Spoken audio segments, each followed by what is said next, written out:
You hitting it or you want me to? Okay. You're live. Because we live, bitches. Coming soon to the theater. Yeah.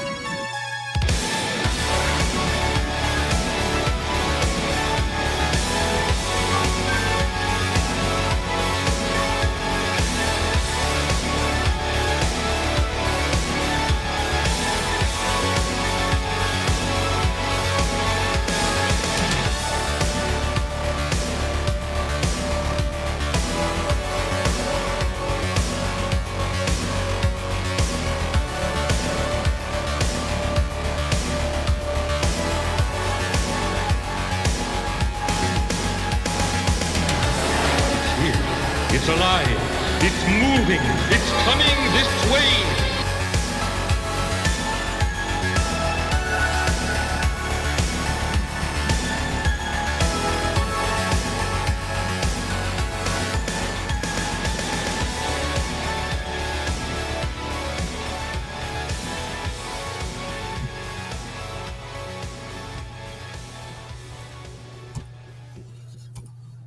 What up, everybody? Welcome to CG Horror Movie Club, the club where we talk about, surprise, shocker, horror movies. Tonight we are going to be talking about a personal favorite of mine, which is 1935's Bride of Frankenstein, the sequel to 1932's Frankenstein by James Whale. But anyway, first and foremost, let's introduce my co-host. First of all, we got my boy, your boy, definitely your boy. That's without question. Matt Butch Cleaver Birch. What up, man? What's up, guys? How you doing? Thanks for having me. All right, man. Sorry I missed your stream before, man. Oh, that's all We good. did not get any notifications at all, bro. I did not get a notification. He didn't. We're trying to find your channel. We can't find your channel. What the hell happened to your channel, bro? I don't know. I don't know. We'll work out the kinks, but I just been Yeah, having like send us the link again so we can make sure we're subbed and didn't get like bumped or something, because I didn't get no notification at all. I even went looking at 6 o'clock. Where's Matt? Crazy. Yeah, man. Yeah, and I got that message like I got your link like kind of late, and I've been just having like a crazy kind of fucking day. So I apologize. And speaking of apologies, the guy who should just apologize just for existing, Pops. What's up, brother? This is my fucking fault, dude. That's all. Everything. I will take it on, man. I'll take the blame for everything. No, just so everybody knows, 8 destinations, people. This thing is on Twitter, Twitch, YouTube, Facebook, all over the freaking place, and we're just gonna keep getting bigger and bigger. So roll with it. Yeah, like the blob. Yeah. Yeah. We're just We'll gonna be consuming people. Yeah. just gobbling them up and just increasing our gelatinous mass. It's a horror club. What can I tell you? Oh man! What's up, Simon? Woo. Simon in the chat. Simon in the chat. What up, Simon? Yo to everybody in the chat. Thank you so much for tuning in. We really do appreciate it. Like I said tonight, we were talking about a personal favorite of mine, Bride of Frankenstein from 1935. If you've never seen it before, link should be down in the description. It is on Tubi, and it's one of the reasons I wanted to get to this movie. Is first of all, it's a movie I watch every October. It's on my Halloween playlist, right alongside Abbott and Costello, Frankenstein, Mad Monster Party. And it's one of those pictures where if you haven't seen it and you're a horror fan, you owe it to yourself to see it. I can't guarantee that you're going to like it. I can't guarantee that you're going to like anything.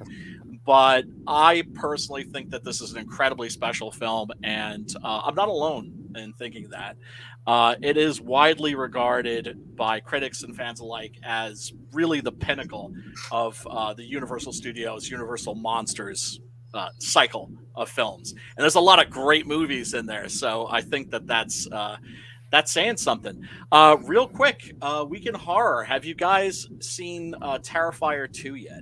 No. I wish. I've been a little under the weather the last few days, to be honest.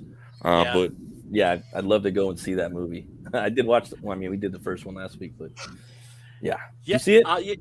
No. I have it. I have access to it, but I haven't watched it yet because it's like 2.5 hours long. Shit, that's epic. That's like Rob Zombie status right there. That's crazy. Well, That's like him in his Halloween movie. Oh my God, that's not That's how necessarily That's how long a it good was. sign. Really? Yeah, Now I have another reason for not watching Rob Zombie's Halloween. Fuck that shit. Because it's the whole origin of Michael Myers. And his dad's William Forsythe, and he's beaten. He's like, oh, it's crazy. Oh God. So you haven't seen it yet? No. Here's the thing. It's like I love the fact that we're living in an age when movies can be 3 hours long, right? Yep. Because very often you had films where you're like, oh, if they just given this a little bit more room to breathe, it would have been 100 times better. Right. So we've gotten a lot of truncated films as a result of that, 90 minutes to a 2 hour standard running time. Now it's like 2 hours to 3 hours, right? Right. And not every movie should be fucking 2.5, 3 hours long. No. And that's what worries me is, you look at something like The Raid, for instance, right? Yeah. Which is like an awesome movie. One of the things that makes it so awesome is how lean it is. Mm-hmm. It's like 90 minutes, no fat. Right. It's just completely pared down. And then there's The Raid 2, which is like 2.5 hours long, and it's just like just filler. And it's not, and I mean that it's just filler, which is to say, this is the same fucking story we've heard 100,000 times before. There's nothing new here. Get to the damn fights. It ain't The Dark Knight. That's what you're saying. Yes.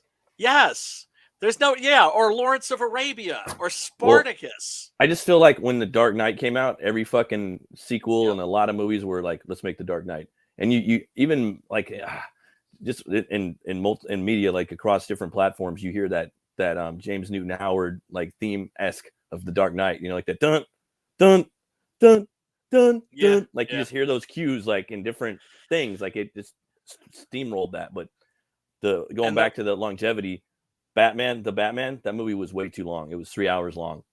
Yes. It should have been trimmed up. You watched it, right? Yeah, and I really enjoyed it, but it could have lost a half an hour. Easily. Right? And the Snyder cut of Justice League is 4 hours long. That could have lost an hour. I agree with you too on that one. For me, it was a little too long. Well, for me, like I'm gonna keep it real simple. For me, all I wanted in that movie, because I'm basic Burke, I like the fights. I wanted more Batman fighting, and I didn't get none of that. You know what I mean? It got a little more or less Tony Starkian Ben Affleck, but he wasn't fighting. If you see the end of Batman vs Superman, he goes in the warehouse to save Superman's mother. He's destroying people Arkham style, and like that's like the tone center. That's after that. That's the best. And I always looked at the Arkham games and thought, why don't they do that? Yeah, it's the best iteration of Batman ever, in my humble opinion.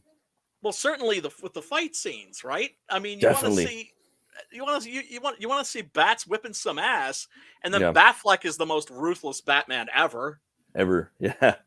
Right. And I heard he might have signed up for three more movies, so that was pretty. Sounds like fun. I'm trying to watch it on my TV, Mrs. Good Stuff.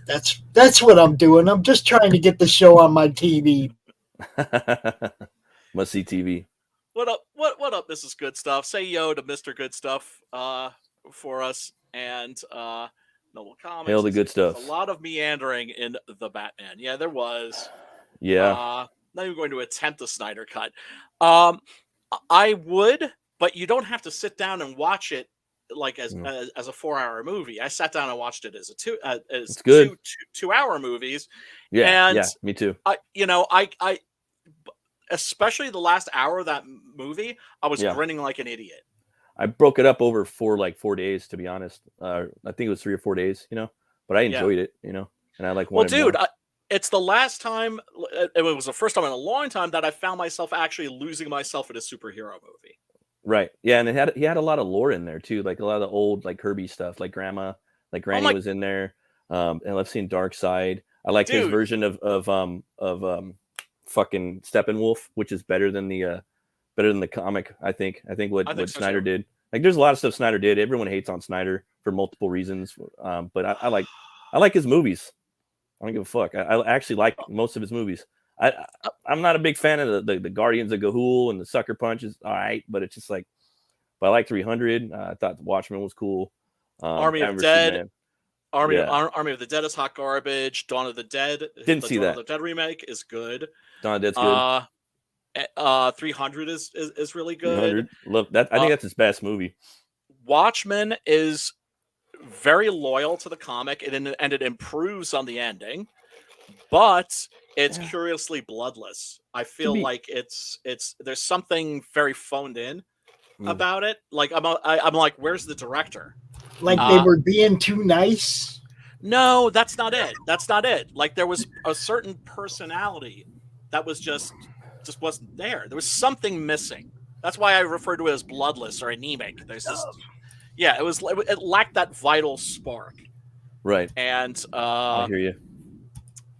Speaking of vital sparks, we're going to be talking a lot about vital sparks tonight since we're doing Bride of Frankenstein. But the Watchmen movie just I think technically very well made, but it left me cold, and that's why I always don't think of Zack Snyder as an artist. I think of him as a visual stylist. I think he's better with like a script. Like he can kick some fucking ass. Like you get a good writer. I think he's better with Christopher Nolan. I think he's better with Christopher Nolan because I think that's why Christopher Nolan got him to do Man of Steel. He was just like, oh, this guy's a visual stylist. Mm-hmm. We'll use like his visual style, but kind of like hang over his shoulder. And then of course with Batman v Superman, that's when he was just cut loose to just do his own thing, and it was a fucking catastrophe. The 3-hour version is much better. Yeah, with the freighter, the black freighter. Yes. I didn't watch it, but I wanted to. It's long, brother. Yeah, no, I mean, it just didn't ask for it, don't want it, don't need it. And I'm by no means a Zack Snyder stan at all. But the 3-hour version of Batman v Superman is a significant improvement. Still a lot of stuff wrong with that movie, but it's almost redeems that film. Fuck Luthor. Fuck Doomsday. Doomsday is one of my favorite villains, and he's a basic fucking dude, and they fucking made him into a troll from Peter Jackson's Lord of the Rings. I got some good news for you though. Guess what I got in my email? I got free tickets to go see a free screening of Renfield on Thursday. It's like I got but I'm not gonna go watch it because just like I didn't go see the Demeter one either, But I want to. They'll probably be there too. The Nicolas Cage and shit over in Long Beach, I guess. I've been getting emails for 10 years. I just never go. Ah, shit, dude. That's frustrating. I mean, I'm sure you got your reasons and stuff, but I'm just kind of under the weather right now. I've been sleeping a lot every day, trying to get better. That's always the best cure for sickness is sleep. Like if I have a cold or something like that, I'll just wake up after sleeping, pop a sleeping pill, go back to sleep. Right. Until I'm better. Pop says Laughing Rogue is making us our own Too Hot Madness sauce. Carolina Reapers. Oh shit, I ain't touching that shit. Dude, he made a Path of the Pale sauce for Laurie's campaign. Oh really? Oh wow. I got some. And he goes, man, ghost peppers. You let me know what you think, Pops. And I was like, oh, it's not bad. It's pretty good. But more ghost peppers, bro. So he is taking it upon himself to try to bury me with heat. And he's coming at me with the Carolina Reapers, our own madness Too Hot sauce. Wow. Get ready, guys. We're going all over the place, man. I don't even here's the problem with food that's too damn hot. It burns on the way in, it burns on the way out. I'm not into it. If it's so hot I can't taste the food. Yeah, it's too hot. If I'm just in physical pain. Yeah. Then I'm just I've never been like that. So oh, you're immune. That's what you're saying. Kinda. I don't know. I mean, 35 years in Arizona, and it's like almost every day there was some form of salsa, hot sauce, something in something. Right. I mean, have there been times when I've blown my ass out and It was hot, yeah, but it was still worth the meal. Yeah, I hear you. I know. You just pay for it. That's all. Yeah. Some things are worth the consequences, right? Sim says they mentioned Doomsday. That one was another, like Luthor is supposed to be the son of the actual Luthor or a clone. Yeah, retcon that shit. Retcon. Yeah. I mean, Batman v Superman. I walked out of that movie thinking, okay, time to hit the reset button. Like I thought it was that catastrophic. I was like, that's it. Boop. Start over again. Even though I really like Batfleck and of course Henry. And Henry, of course, we got the news. Henry finally officially back after years of being cock-blocked. Because for some reason in Hollywood, they do not like that guy. They don't, dude. They were trying to go, I guess The Rock. I saw a red carpet interview with him. He was saying that he was working for 6 years and then the old management wouldn't let it get done. But now they're gone. Walter Hamada and some other bitch. And now they got in Zaslav and he's going in there fucking everybody up. Canceling movies. The theory is that, this is the theory that I favor, that they don't like him because he refuses to get political. So, and since he refuses to get political, that means that he's a right-winger, a secret right-winger. And also he dated Gina Carano. Right. So I think there's guilt by association there. That's my theory, because they hate him the way that they hate... Nobody wants to be used. They just want to use it. They just want to take these people and make them into figureheads for their agenda. And, hey, I don't care how much money you throw at me. I'm still going to be me. That's not essential. Oh, yeah, of course. It is. That one's way better. You get Clark Kent fucking being an investigative reporter in there. Again, for me, the only thing... You get Clark Kent. And the only thing I didn't like about that movie, again, was Lex Luthor. I actually like him at the end of...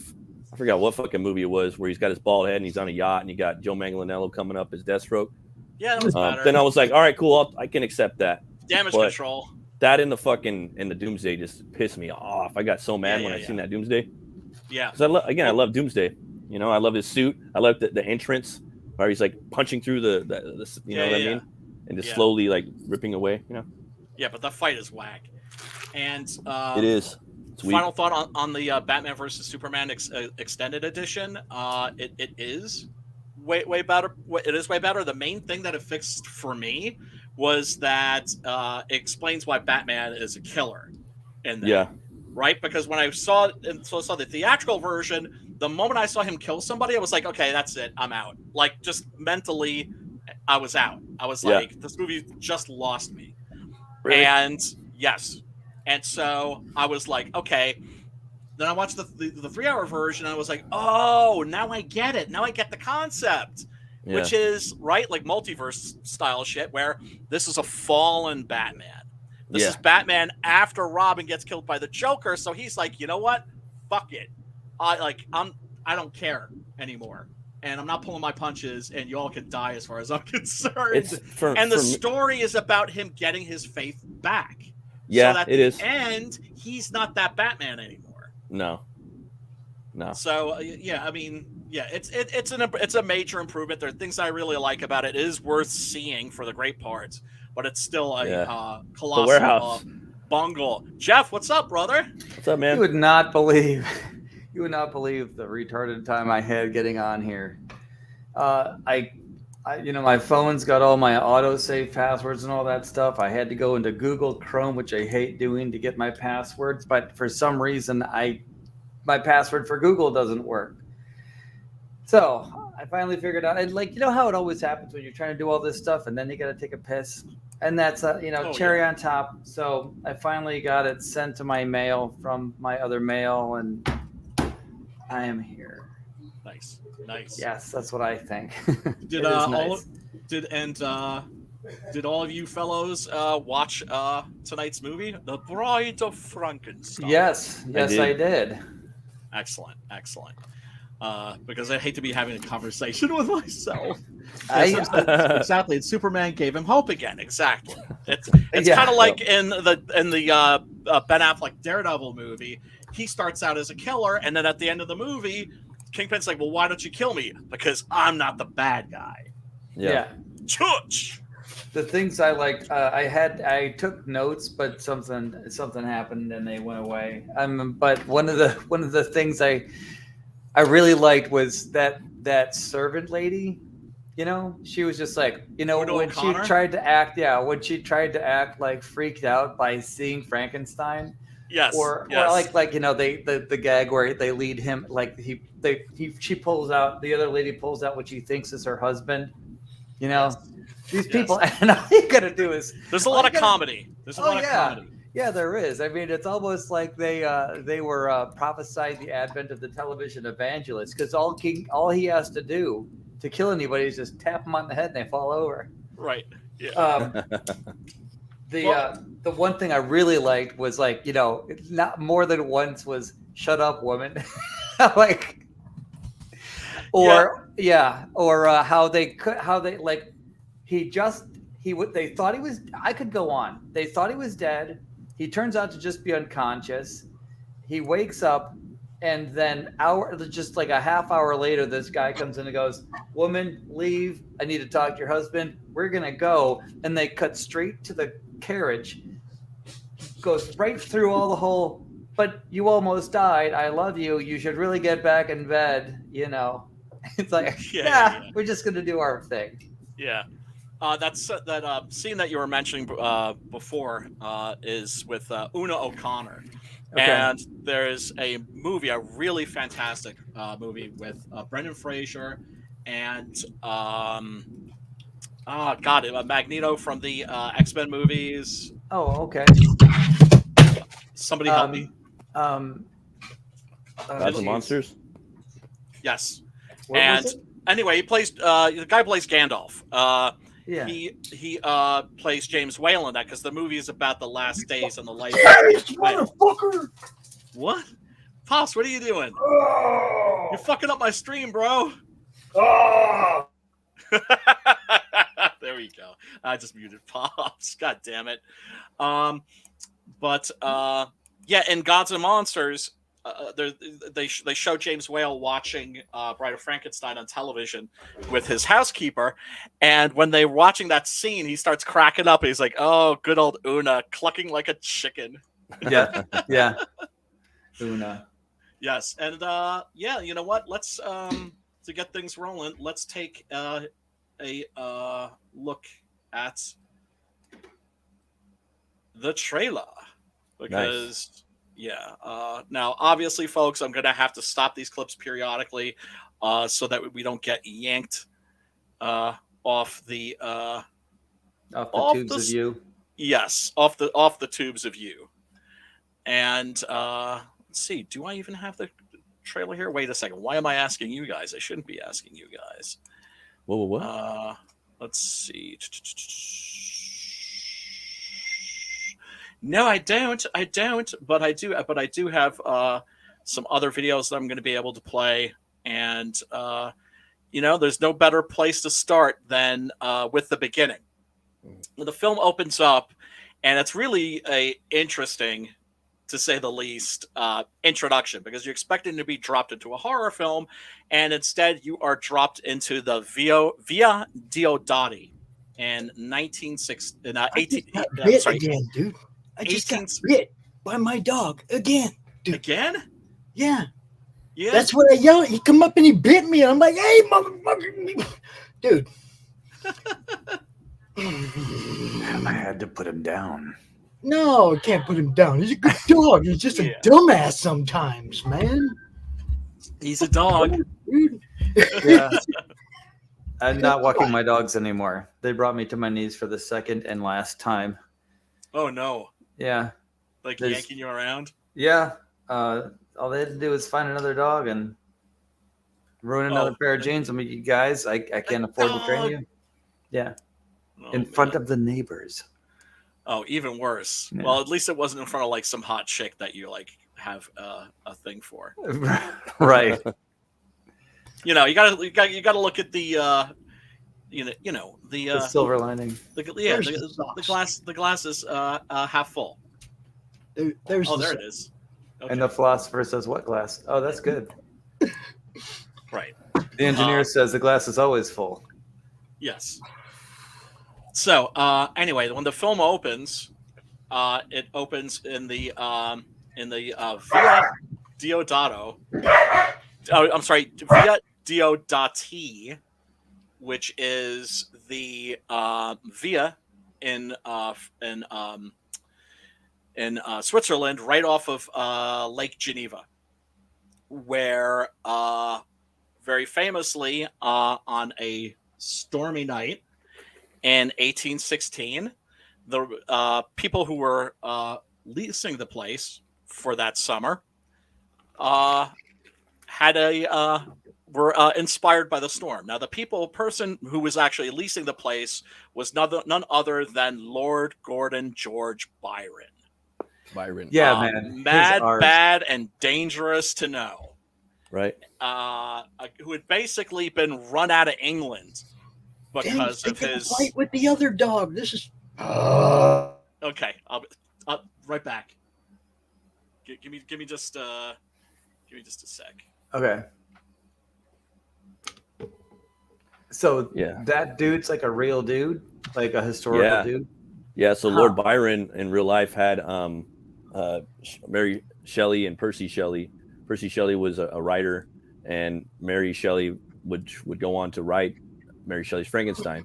A lot of people believe that he took credit for the book, but that night allegedly they went off to write different stories and short stories, but she came back with this big old Mary Shelley's Frankenstein. From what I gather, from what I remember. What up, Sim?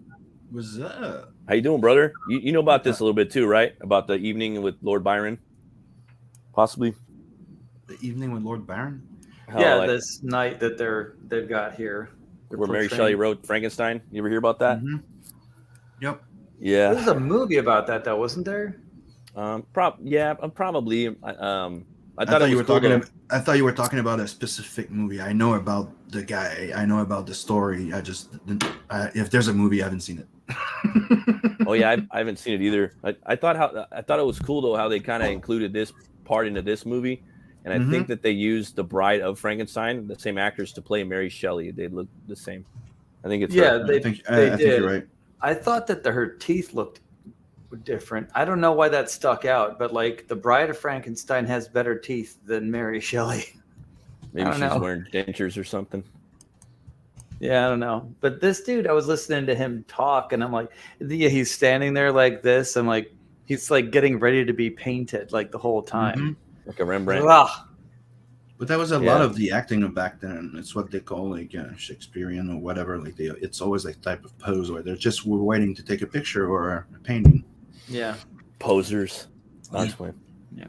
It's where the posing comes from, because that's how they used to write memories. Like they used to have artists, sketch artists in the stand, and they would take like quick moments and just same thing for pictures. So you have to have that little freeze of a moment pose for people to take a picture or a quick draw, and that's how they used to advertise a lot of their stuff before. That's cool, man. That's really interesting. I think it's crazy though how she wrote Frankenstein allegedly that night. You know what I mean?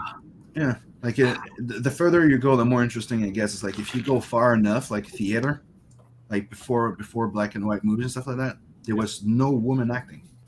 Oh yeah. I knew about that part, but I didn't know about the nuances. I took my microphone sock off the foam thing my dog chewed as soon as I took it out of the box. So do I sound weird?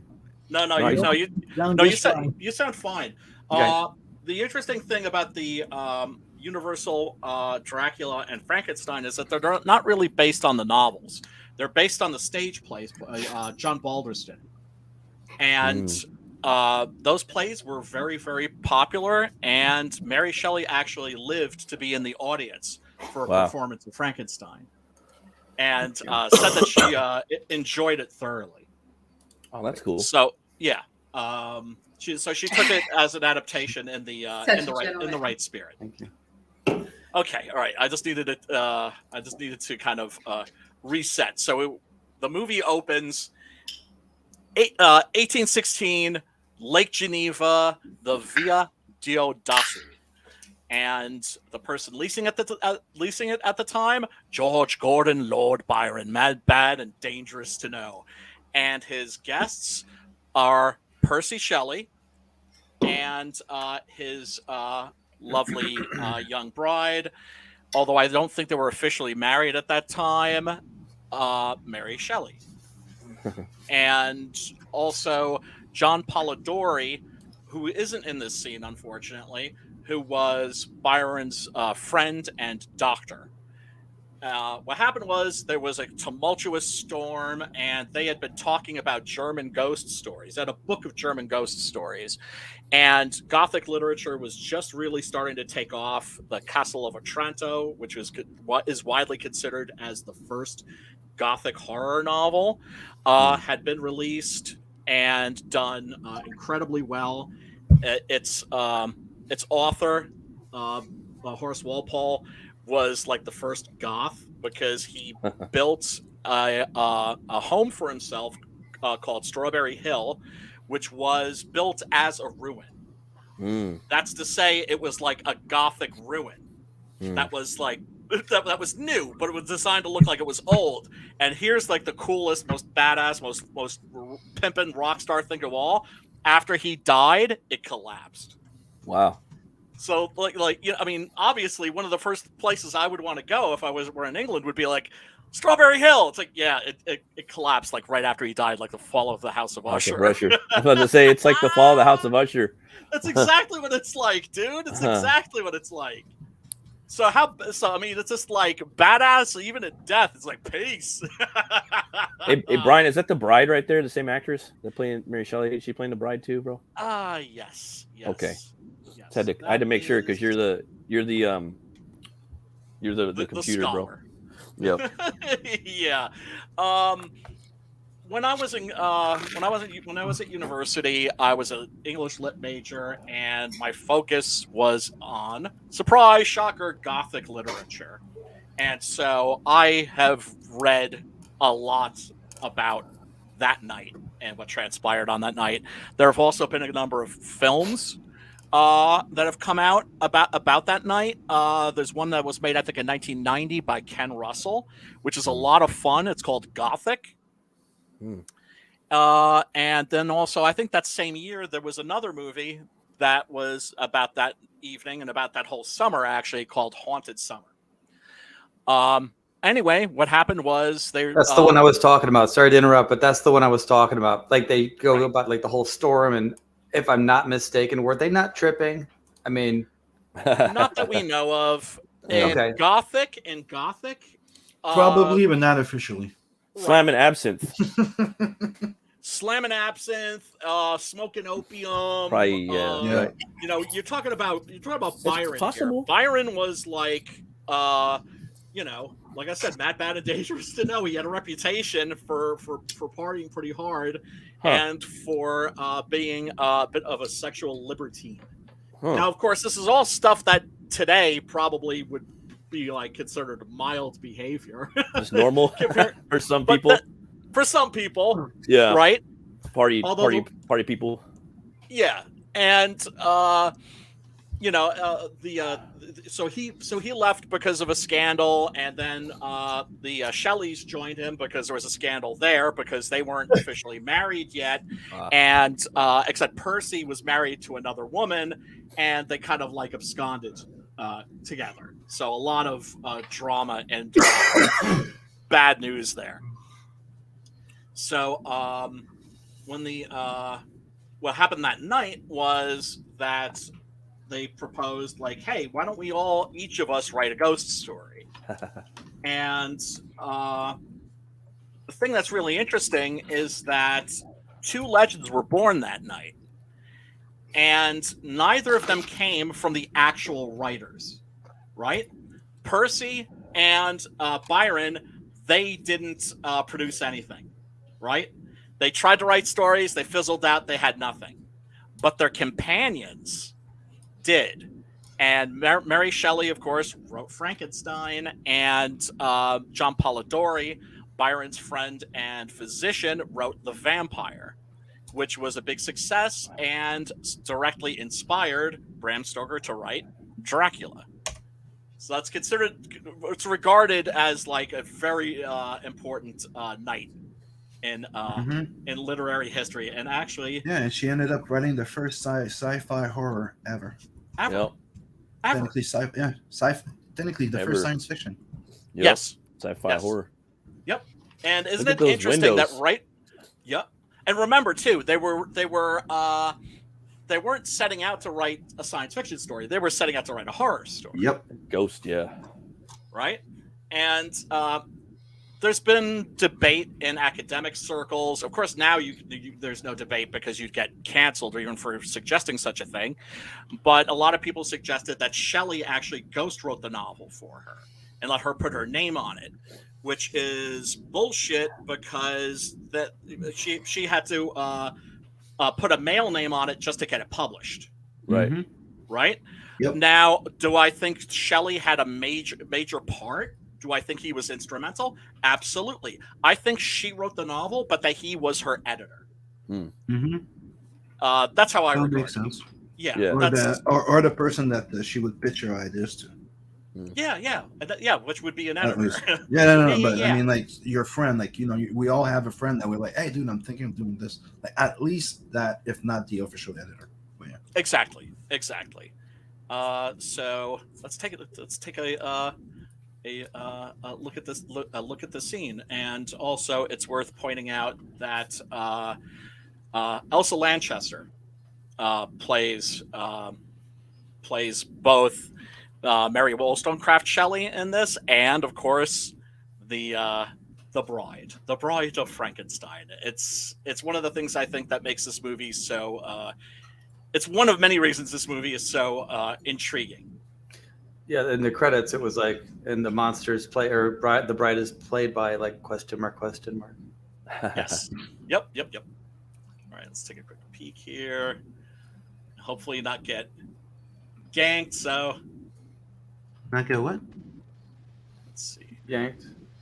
Ganked. Yanked.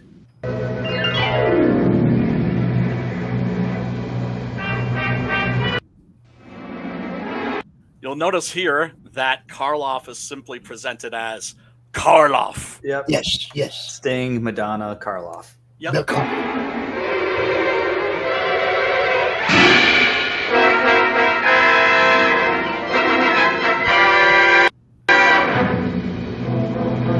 Colin Clive, of course, from the previous film as Dr. Frankenstein, Dr. Henry Frankenstein for some reason.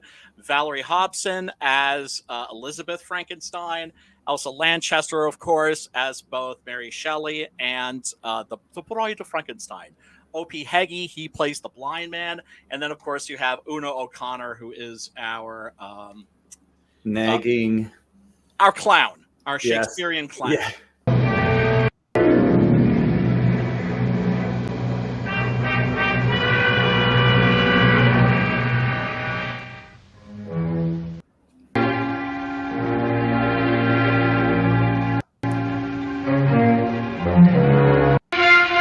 Wait a second, I missed the... Oh, there we go. Yeah. There we are. Yeah, at the very bottom, you can see the monster's mate? Question mark.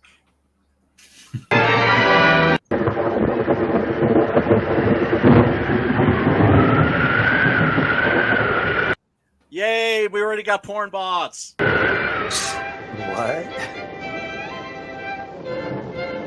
Big one. They're on your channel, not mine. Psych. Yeah, look how the sets, of course, are absolutely fantastic. I think Jeff was pointing out those gigantic French windows. And Dude, look, is that like a mantle over the fireplace? That whole wall is badass. Of course. And the sets in these movies, of course, are always fantastic, especially the ones that are directly inspired by the German Expressionist horror movies. It's important to remember that the early Universal monster movies, they're American versions of German horror films. How beautifully dramatic! The cruelest, savage exhibition of nature at her worst without. And we three. We elegant three within. I should like to think that an irate Jehovah was pointing those arrows of lightning directly at my head, the unbowed head of George Gordon Lord Byron, England's greatest sinner. But I cannot flatter myself to that extent. Possibly those thunders of our dear Shelley, heaven's applause for England's greatest poet. What of my Mary? She is an angel. Oh, yeah, she sure is. I'm sorry, guys. I got a thing for Elsa. You think so? You hear? Come, Mary. Come and watch the storm. You know how lightning alarms me. Shelley, darling, will you please light these candles for me? Oh, I'll light your candle, honey. Oh, interesting little detail here. The candles are already lit. That's the interesting detail. Yes. No, I just love this story. When the costume designer was creating the costume for Elsa Lanchester's Mary Shelley, Whale asked that there be little moons and little stars sewn into the dress. And so the seamstress told him, well, look, that's not going to turn up on film. That's not going to show up on camera. Like, nobody's going to know that they're even there. And he said, I'll know. That tells you the kind of guy that James Whale was. He was also very flamboyantly gay in a time where, like, it really was not acceptable. So he gave zero fucks. Hey, darling. Astonishing creature. Aye, Lord Byron. Oh, yeah. Give me that look, baby. Frightened of thunder, fearful of the dark, and yet you have written a tale that sent my blood into icy creeps. Look at her, Shelley. Can you believe that bland and lovely brow conceived of Frankenstein? A monster created from cadavers. Rifled graves? Out of rifled graves? Isn't it astonishing? I don't know why you should think so. What do you expect? Such an audience needs something stronger than a pretty little love story. So why shouldn't I write of monsters? No wonder Murray's refused to publish the book. He says his reading public would be too shocked. It will be published, I think. Too much. Then, darling, you will have much to answer for. The publishers did not see that my purpose was to write a moral lesson. The punishment that befell a mortal man who dared to emulate God. Now, that's what we call insurance right there. Because fact of the matter is, Mary Shelley and Percy Shelley were both atheists. Well, whatever your purpose may have been, my dear, I take great relish in savoring each separate horror. But remember, this came out like in 1935. I roll them over on my tongue. Don't, Lord Byron. Yeah, you do. Don't remind me of it tonight. What a setting in that church. And that's the other thing that's odd about this scene, because it seems to be like it's that night, but then it's already happened. Yeah. So this isn't that night. This is a night that's basically giving them a flashback to that night. Right. When they were all inspired to take up writing their own ghastly little versions of a German horror story. It's bleeding. There. I do think it a shame, Mary, to end your story quite so suddenly. Yeah, she just gave like a rundown of the events of the previous film. That wasn't the end at all. Oh, really? I think we have a sequel on our hands. Would you like to hear what happened after that? I feel like telling it. It's a perfect night for mystery and horror. The air itself. Yeah, those guys are both creepy on her. Well, they did believe in free love, all three of them, so. I'm all ears. While heaven blasts the night without, open up your pits of hell. Well then, imagine yourself standing by the wreckage of the mill. The fire is dying down. Soon. And there's the burning windmill from the previous film. Now, what did you guys think of this of Bride of Frankenstein? Just your general impressions before we go any deeper. Well, I didn't think as much as you did, because I didn't have like the history. I didn't have like the backstory of these actual characters. You shouldn't have to. Well, no, but so So what I guess I'm saying that so that I can say the acting was over the top. The rolling R's and this whole posing for like, you know, a painting of everyone signing the Constitution, you know. Yes. It's like and that dude loves himself, some of himself. Oh yeah, well he's playing Byron. If you know anything about Byron, that's the whole thing. I'm like, that's all I know is like he loves himself, and I'm like, you know, so you know more about him than I do. All I know is he can't get enough of himself. Oh yeah. And then then it comes to like every one of these scenes, I've got something, especially with the gypsies. But like he goes to is it Shelley goes to touch? Is that his sister or something? I mean, no, that's Mary Shelley. That's his Mary Shelley, and then Byron. Who's the other guy? That guy. That's Shelley. That's Percy Shelley. Percy Bysshe Shelley, who was at that moment one of the most famous, if not the most famous poet in England. Relation though, right? Because that would be weird. No. She was actually at that time Mary Wollstonecraft. Okay. And that's why her full name is Mary Wollstonecraft Shelley. Yeah. They weren't married at that time. I think they were married afterward. And then, but briefly, because then yeah, you Percy, said free love, and I'm like, I hope this isn't like a Luke Skywalker Princess Leia type thing. No. Caution to the wind. I mean, understand that Mary Wollstonecraft, Mary Shelley's mother, had written a book called had written an essay, Vindication on the Rights of Women, and her father was also a believer in the vindication of women and also free love. But then when she took up with Percy, he pitched a conniption fit. Okay. Yeah, he didn't exactly practice what he preached, is what I'm saying. Oh God, look at that lovely profile. So what he bumps into her and pricks her finger. It's just like a couple of dabs of the handkerchief and everything's okay. I thought that was kind of cute as a button, didn't she? Yeah, boy. Brian's over there going, damn. Yeah, man. Well, you know, I mean, look, and you got to understand that, you know, I've got pictures, posters. My favorite one of Elsa is actually in my bathroom.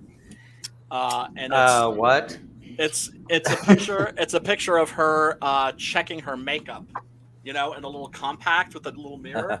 Yeah. Right. So it looks like the Bride of Frankenstein is like, you know, checking her makeup. That's cool. Yeah, it's awesome. But Matt, what was your general impression going into this? I hope I didn't overhype it. No, to me, it's almost like a different, in some ways, a different genre than the first one. Right. I think this one brings a little more almost fantastical elements to it. Yep. A little more humor, a little more retrospective in the intro to Mary Shelley. You're getting a little more insight into the writer, so they're having fun with that. And then she's talking about, I got a new story for you. So I thought that was cool. I also just like all the iconography in here, man. Just the stuff that we've grown up with to love. You know, I do wish that she was in the movie more. I know that's what a lot of people like, that she just at the end, but I kind of wish that we got her little more halfway through the movie. It might have been pretty cool. But yeah, oh, sorry, go ahead. Oh no, I was just gonna say, just funny seeing like all the different tropes, like Falbluka and Gene Hackman. You know what I mean? Coming from her, you know, and the blind man. You know what I mean? Oh yeah. Well, yeah. Young Frankenstein, one of the things that's interesting about that movie is people love that movie and they've never seen the movies that inspired it. Right. The main movie, I mean, that it does reference this film, but it more so references Son of Frankenstein, which was the third movie in the cycle. But yeah, man, I thought it was cool, and I he's probably my favorite character in here. Ernest Thesiger. Yeah, he's just like he's like the teacher to Frankenstein, Dr. Victor Frankenstein, you know, right? And he's come back to kind of cash in, or not cash in, but kind of try to make his own Prometheus, if you will. Well, and, he wants to collaborate. And he's got his own little means with his little jars, which I thought was kind of cute. the style of effects that they were doing back then with the different emotions his per jar. Homunculi. His homunculi. And then that was kind of the fantastic edge to it. You know what I mean? And just seeing Karloff going around, like kind of smashing stuff up, seeing him physically acting. Like, I'm a big proponent of watching the actor get real, like, move around real quick. Like, you'll see these Hammer movies and the Universal movies and a lot of these movies, a lot of times the actors would just get real aggressive sometimes and real energetic in their performances of doing their own stunts. You know, like you see Christopher Lee, for example, run up and jump over a table and like tackle some dude in Dracula's throne room. In here, you see Karloff just kind of grabbing people and throwing them, and then when they do the stunt where they like kind of put him in that crucifixion thing, you know, and they bring him down, you know, like that was, it looked like that was Karloff doing his own stunts. I guarantee you it was. Absolutely, because he was a notorious trooper. Yeah, dude. And for me, that unfortunately, I'm not just watching the movie when I'm watching this. All this stuff's going into my head as I'm digesting it, and I cannot keep it out of my head as I'm watching it, you know. But other than that, to be honest, I like Frankenstein more. That one's my favorite one out of the Karloff Frankenstein films. I like the first one, dude. I love that one where he comes on screen, you first see him. To me, that's pretty scary.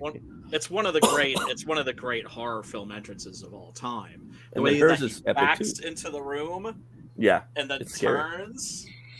Yeah, it's spooky. It's spooky as hell. Ernest Thesiger, he plays Dr. Pretorius in this, who is, I think, in many ways, a stand-in for James Whale himself.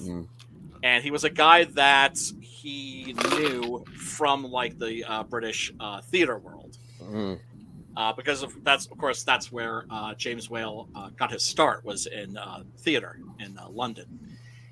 And in this, Pretorius is very much kind of like a decadent aesthete, if that makes any sense. That's to say, he's like an Oscar Wildean kind of a character. Who really is not only not pious, he is quite in the opposite direction. And this is a moment where after he shows up, like Frankenstein, it turns out survives, having been thrown from the burning windmill. He is spirited back to Castle Frankenstein, where it turns out he's not dead after all. He lives. And Thesiger's character, Dr. Pretorius, shows up to show him his experiments with homunculuses. Homunculuses were creatures that were talked about in occult texts, specifically alchemical texts. That I think Paracelsus, for instance, talked about having created homunculi. They're usually created with like a drop of blood or semen, one or the other, and you kind of like grow like this little creature from it. And he actually grew like these little tiny humans, and like a sea monkey. Yeah, exactly. Yeah.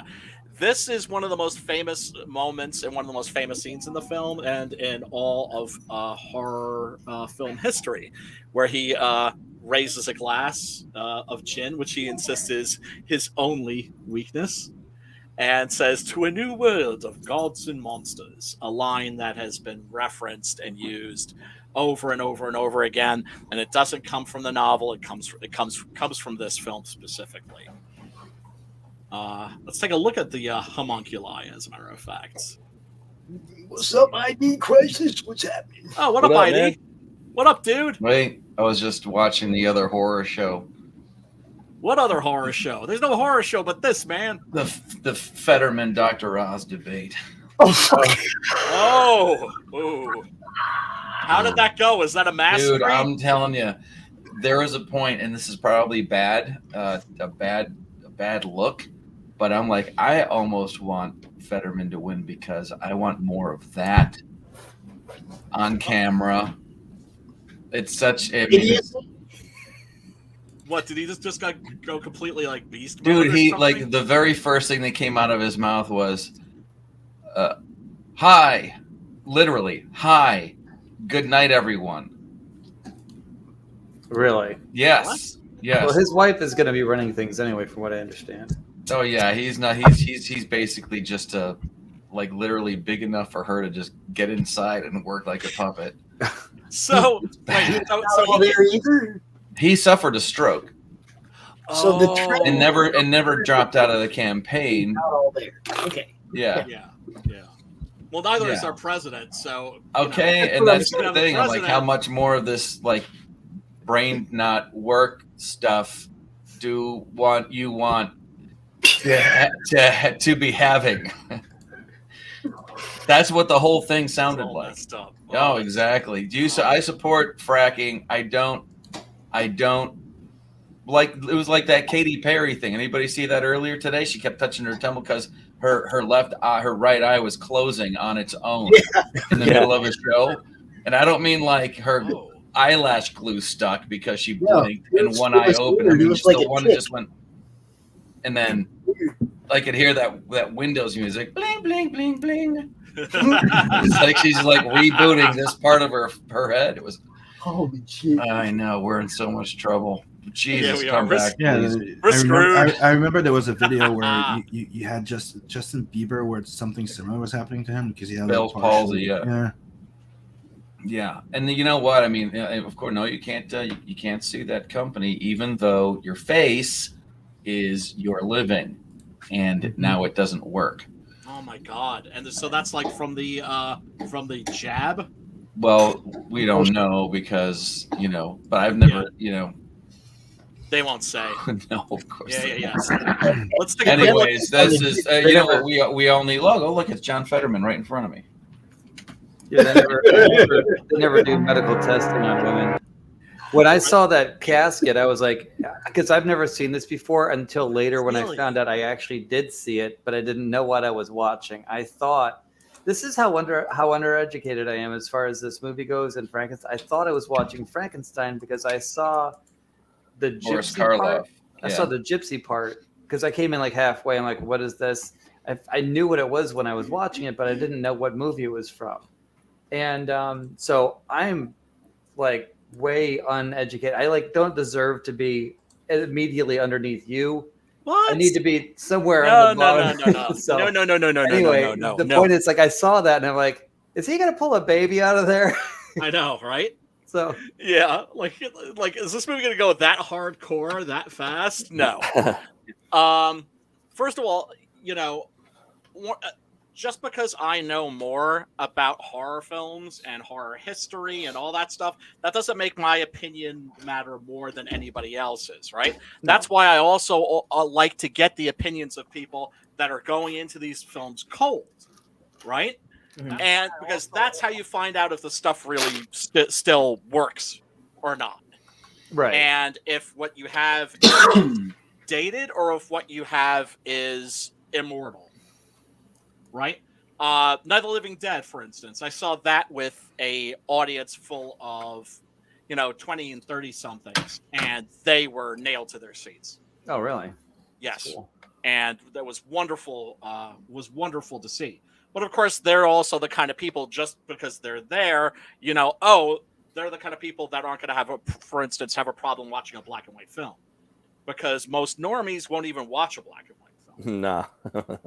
That's why they started colorizing them in the 80s, very poorly, I might add. Yeah. Because they figured, if we make it in color, then maybe people will actually still want to watch these movies. And I wasn't as against it as some of the people were. And there was a Senate hearing, and Martin Scorsese and some other people were like, "This is bullshit."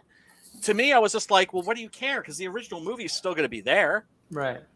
Yeah. Right. So the way I looked at it was, if this technology actually works, I'll have one more way of watching my favorite movies.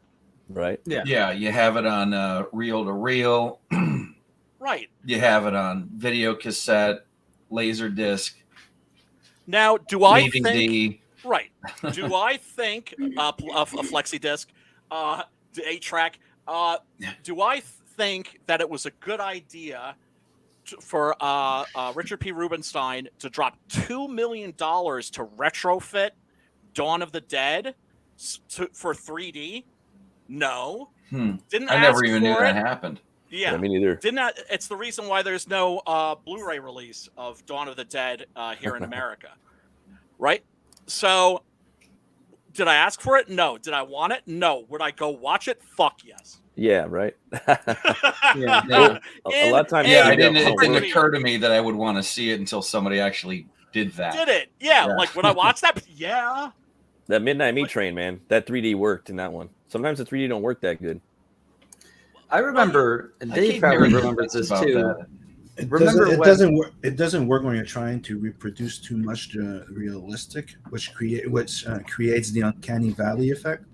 But when you're just trying to enjoy it as a cartoon, like you're not trying to reproduce a realistic eyes, even there, like in some movies they try to reproduce a realistic eye within a cartoon. That creates uncanny valley. As soon as your brain is trying to recognize if it's real or not, you're ruining the process. That's what uncanny valley is all about. Yep. So exactly. We had an event. It was like I think it was like a local Metro Buffalo event where they played. They did the Creature from the Black Lagoon, and they're like, okay, everybody.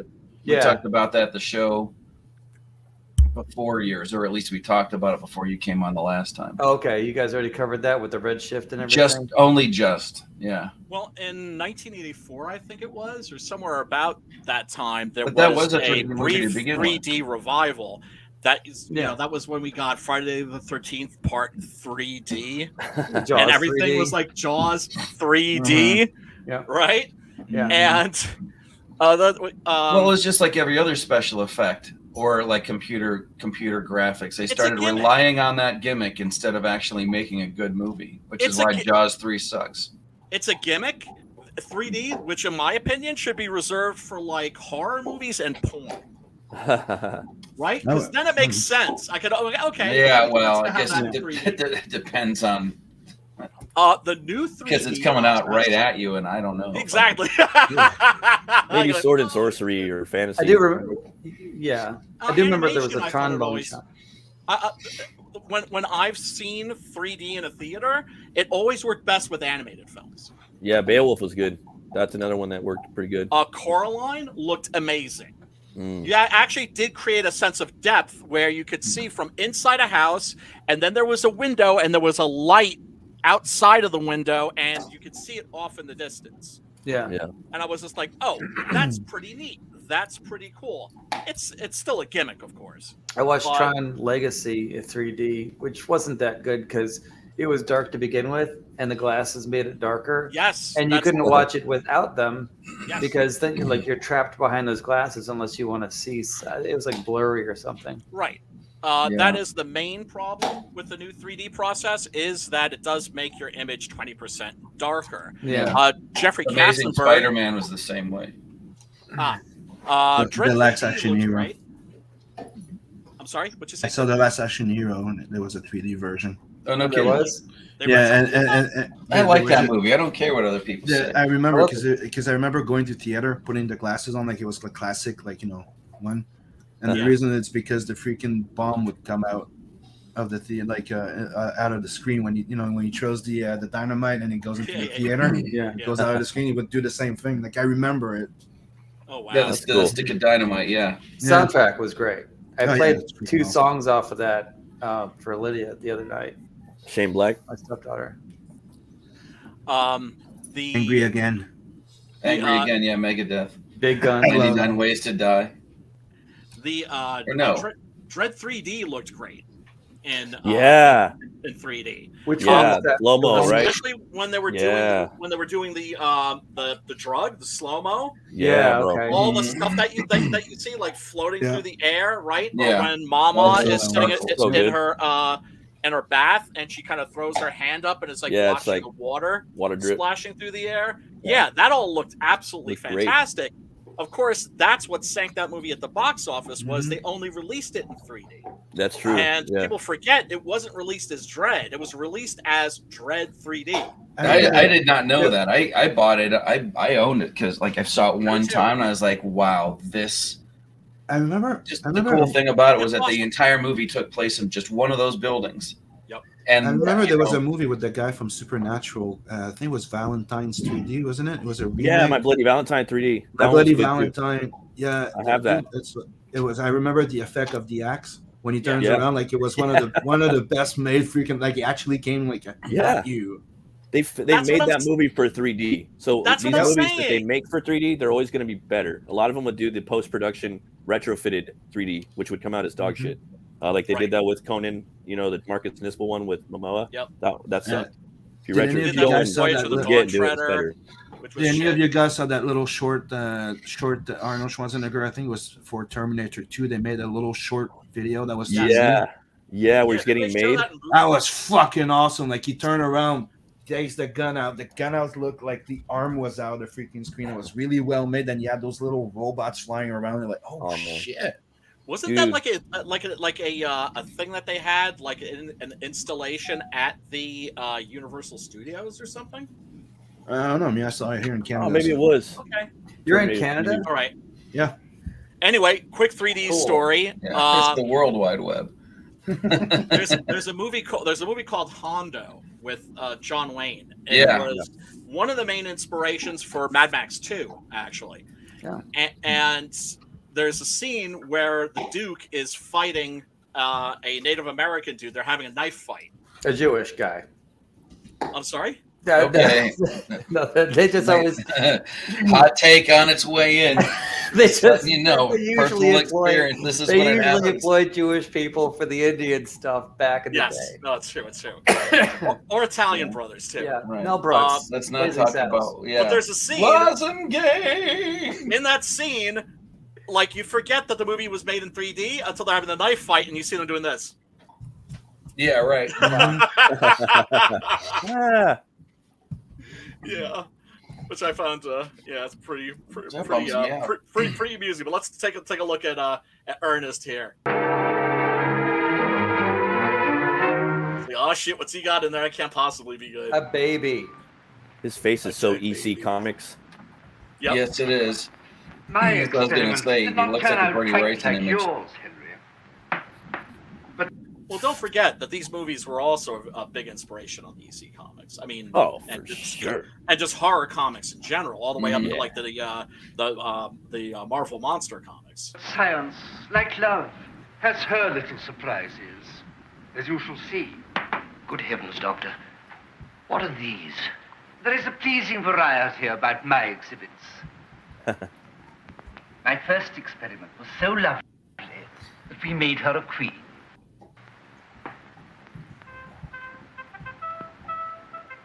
That's his wife. Charming, don't you think? Then, of course, we had to have a king. Now he's so madly in love with her that we have to segregate. Now, I have to be very careful with the king. Now behave. My next production looked so disapprovingly at the other two that they made him an archbishop. He seems to be asleep. I must wake him up. Wake up, motherfucker! As the next one. Throws up some Pope signs. well, here you could see like a certain contempt for organized religion. Oh, right? for sure. And conventional morals and conventional mores, right? Which we also got at the very beginning of the film. Although, Mary Shelley in that opening scene pays lip service to God, and that's basically so the movie wouldn't get banned by the Hays Code. He's the very devil. Very bizarre, this little chap.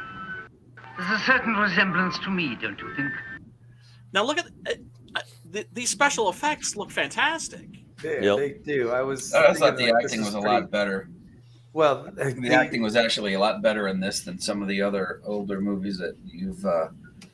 Oh yeah, well we're talking about James Whale here. We're talking about James Whale, who was a visionary, and worked with a lot of the actors that he worked with in the British theater world, like Colin Clive, and like Ernest Thesiger here. Or do I flatter myself? I took a great deal of pains with him.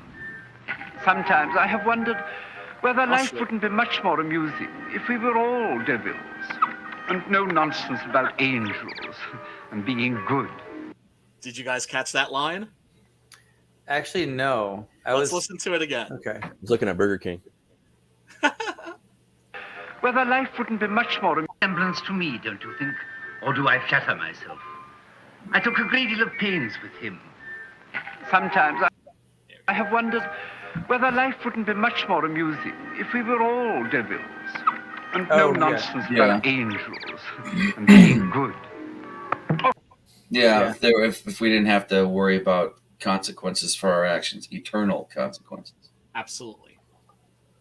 So he's created these creatures, but he needs Henry's help because his problem is that he can create life, but he can't make it on a substantial size. Mm-hmm. Even says, like, size is the issue. It's like, I can make these little creatures. You made a big one. Yeah. Why don't we jam? Why don't we collaborate? Now, of course, Henry wants nothing to do with this. He realizes that he fucked up. He realizes that he committed a sin against God and man alike. So, what's Dr. Pretorius going to really do other than find some way to get leverage over him? And that's, of course, when he kidnaps Elizabeth. But first, of course, he needs the monster to do that. Now, Karloff said, and I'm very curious to hear your thoughts about this, because Karloff said that he always felt that the monster should never speak. I couldn't agree with him. I couldn't disagree with him more. Yeah, I don't agree with that. Personally. His performance in Frankenstein is terrific. Yeah. But his performance in this, I think, is transcendent. I think it's lit from within. I think that he plays this character with a great deal of tenderness and care. And he really did care about this character very much. That's why he didn't want to play him in Abbott and Costello Meet Frankenstein, because he felt like they were going to make fun of the character, that they were going to make sport of him. And he didn't want to see this character, whom he, like I said, he cared very deeply about, dragged through the mud and made fun of. And then, of course, the funny thing is that that wouldn't have happened, because the thing that makes that the best horror comedy ever is that the monsters are played completely straight.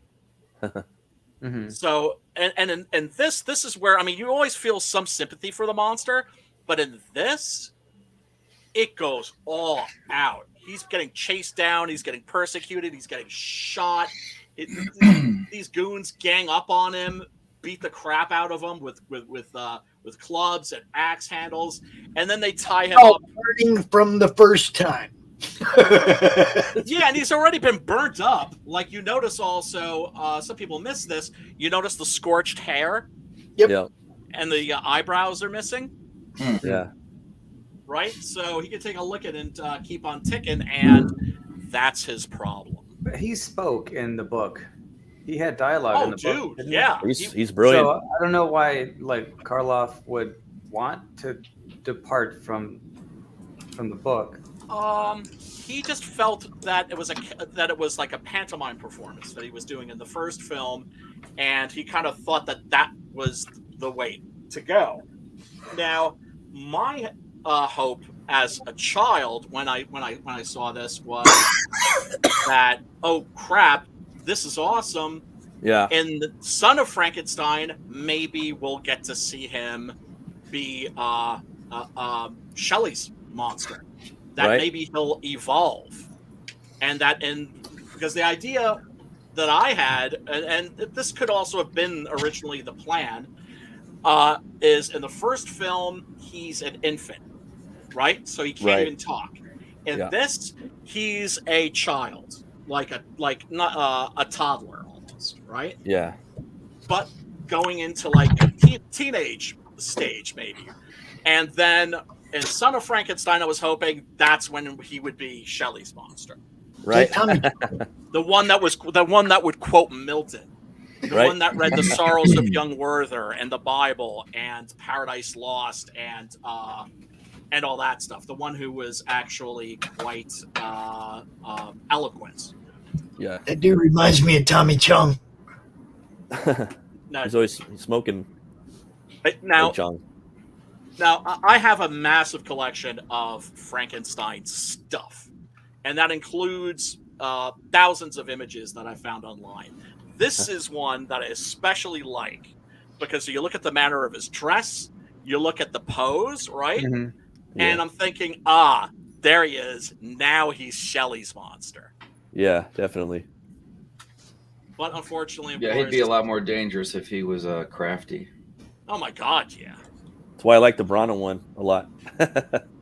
What it is, yeah. I'm like, one of the things, of course, I always do is I look for movie posters and that sort of a thing. This is Bruce Timm's version. Is that Bruce Timm right there? Of The Bride, yes. Mm-hmm. Oh God, isn't that beautiful? I love Bruce Timm.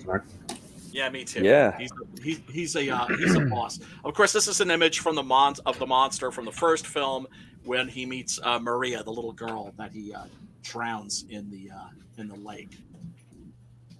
But to say that this film has captivated the imagination of many is an understatement, because if you do a search for Bride of Frankenstein online and you click the image tab, you are going to see a lot of posters and toys and merchandise, and also it was the first female monster. Yeah, very much so. And the thing that astounds me is that she's only on screen for 4 minutes, maybe, if even that, and yet that was enough to solidify her as a horror icon. There's this scene, of course, where they capture the monster and they put him in this dungeon after they're done beating on him. And this is where you start to see like that German expressionist architecture. If you know what I'm talking about, like all like the vaulted ceilings and the sharp angles. Angle right there. Yep. I was just taking a look at. I just put Rick Baker, Frankenstein, in Google and just started going through the images. I did the same thing with artist Coop, if anybody's familiar with his stuff. Of course. Yeah. Of course. Yeah. And I'm telling you, that's a rabbit hole I've gone down many a time, and I have like literally thousands of images.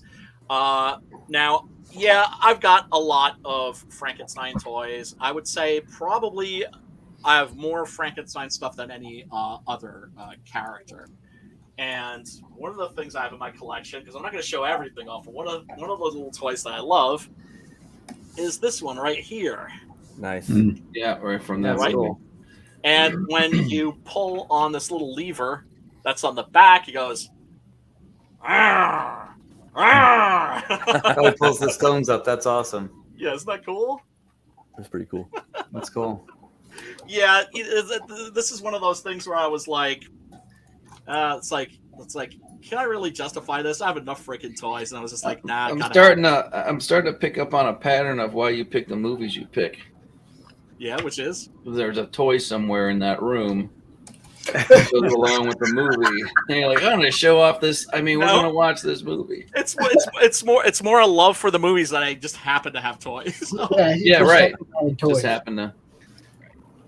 A lot of toys. So he escapes. He busts out. Black Steel in the Hour of Chaos, and we get this scene of the blind man, played by O.P. Heggie. This is a character that's from the original novel, and this isn't a direct scene from that novel, but it kind of takes that chapter and kind of condenses it in a respect. I think Gene Hackman did it better only because I saw him do it first. There you go. Well, trust me, when you are a classic Frankenstein, Universal Frankenstein stan like I am, that scene is 100,000 times funnier because it's blasphemous. Yeah. It's blasphemous. Hilarious. It's like the And funniest that's one scene of in the the things. movie. Yeah. Well, I mean, to me, what I love about that film is that it's coming from a place of love. Yeah, oh, totally. sure. You can always tell when somebody's mocking something, and when somebody's like busting balls, but they're doing it from a place of love. It's the same way you mock your enemies, you tease your friends. Right. I love Spaceballs so much. Yeah, me There too. you go. Yeah, I think that's what I like about High Anxiety, and I still think that's his best one. High Anxiety. Yeah, his Hitchcock homage. I like Blazing Saddles the best. I don't know if that makes me bad. No. Yes. No, Blazing Saddles great.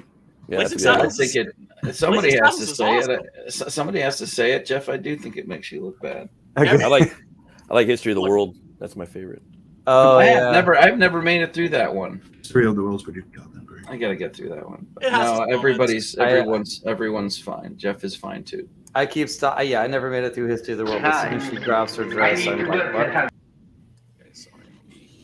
The sounds the things are making is Those little squeaky sounds, yeah. they just pantomime to each other. Yeah. And they just do these like squeaky little jabbering sounds. Whale wasn't really interested in doing a sequel, and the way that they wanted him badly because Frankenstein was such an incredible, no pun intended, monstrous hit. One of my favorite stories about the premiere of Frankenstein in 1932 was that Whale was in his hotel room, and the phone rang at 3:00 in the morning, and it was a critic who had screened the film earlier, and he said, "Look, man, I can't. If I'm not getting to sleep tonight, you're not getting to sleep tonight." Right. Now, I mean, can you imagine like a better compliment than that? Yeah, It's like, that's thanks awesome, for man. scaring the living shit out of me, dude. Yeah. And Yeah, it is. I don't know if you saw my message in the group earlier, but I got through a little bit of it, and then I had to go to bed. And then when I tried to bring it up on Tubi, it was gone.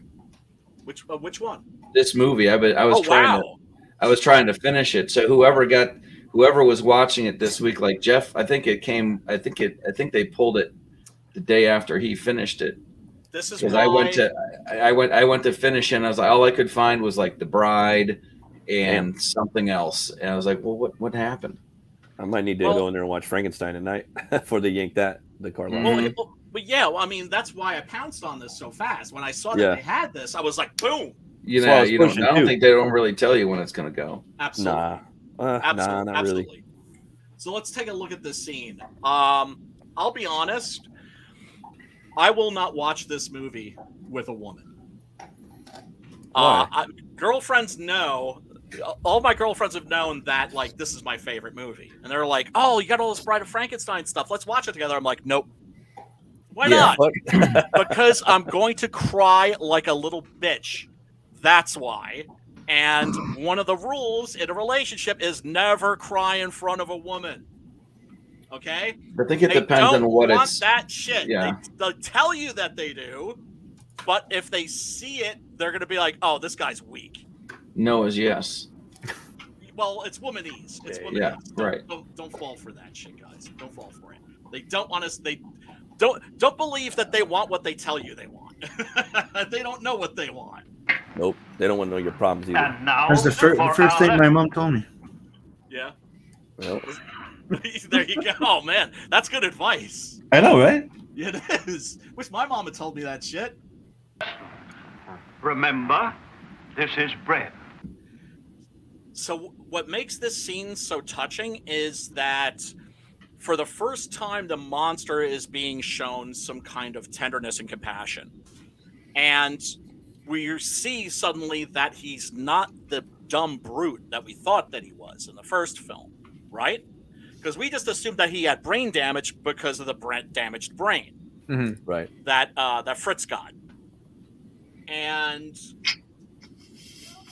immediately in the first film, you see what happens. His mind is encoded with violence because Fritz is always torturing him, and specifically with fire because he knows he's afraid of fire. And there's that scene where he's like sticking the torch in his face, And then also, I forget. No, he doesn't have a whip in that. I'm getting that from another film. But that's why he ultimately wrings fucking Fritz's neck and fucking strings him up in that cell, is because he goes from from fright to flight. He goes from flight to fight is what I'm saying, right? Because he can't fly because he's just there. He's chained up in a room. And so he wrings Fritz's neck, and that's how he becomes violent. Here, we get to see maybe the person that he would be if he was actually treated with kindness. Bread. Bread.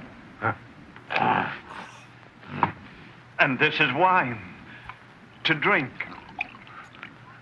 Well, they booted us off Facebook. What'd you say, Pops? They booted us off Facebook, all 3 channels. No shit. Well, fuck them. All 3. Now watch what he drinks here. I've just always found this to be a scene that is, and this is a thing that you can only get in horror films. You can't get a feeling like this from any other genre. And that is a sense of horror and pathos at the exact same time. Good. We are friends. Well, watch what he, like what he does here, where Try he's to hold it together, man. And the wine is pouring down his chin. Mm-hmm. You and I, friends. Good. And now for a smoke. This always reminds me of Mongo. No.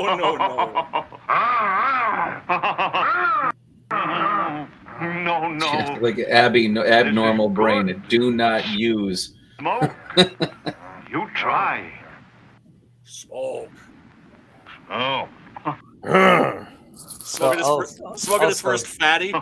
Yeah, but also Player Bad. Phil Hartman. Yeah. Dank. Dank weed. Oh, great. Stream is down. They pulled you off YouTube too. Did they? I think that's what Pops was trying to say. Oh, I okay. was trying to say, they see you now. You're playing too much of it. Yeah, you got to put it on pause every couple. But that's what I've been doing. Yeah. One of the things I noticed, which I thought was kind of funny, it's like a plot hole, but it's also like the constraints of the set, I guess. Yeah. The old guy was thanking God that he saw fit to bring him a friend. And I'm like, but they were gypsies 50 yards away. I'm like, right over there. That didn't mean that they were hanging out with him. I know, but like, he's like, gypsies just saw him as an easy mark, the blind guy. We can take all this stuff. Yeah. So, I mean, I'm not saying that he's like, but I'm saying like, the gypsies, they're the dicks. Right. And, and then there's, this is a religious moment in the film that I think is genuine.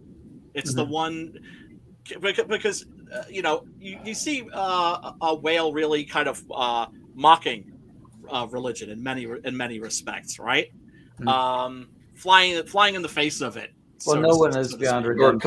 They were calling out the hypocrisy of it. The hypocrisy. Yeah. Then there's the shot of the monster looking almost like he's crucified, like Jesus. Mm-hmm. That's. Yeah, I saw that right away. Yeah. It's not. That's not subtle. It's not meant to be. Right. Yeah, but they're also. Whale was far too good of a craftsman for that to be. Him like, oh, I'll put in a little symbolism here, and nobody will notice it. It's like, no, it's a direct comparison, and that in and of itself could be seen as blasphemous in many people's eyes. Right. But not to put too much of a point on it, but he is back from the dead. Yes, but not like Lazarus. Well, no, but or he's a Christ walking himself. blasphemy. He's a walking blasphemy, is what he is. And then, of course, we see the monster weeping and consoling the old blind man. It's just a really beautiful scene, and then you'll notice the screen goes dark except for the cross. Yep.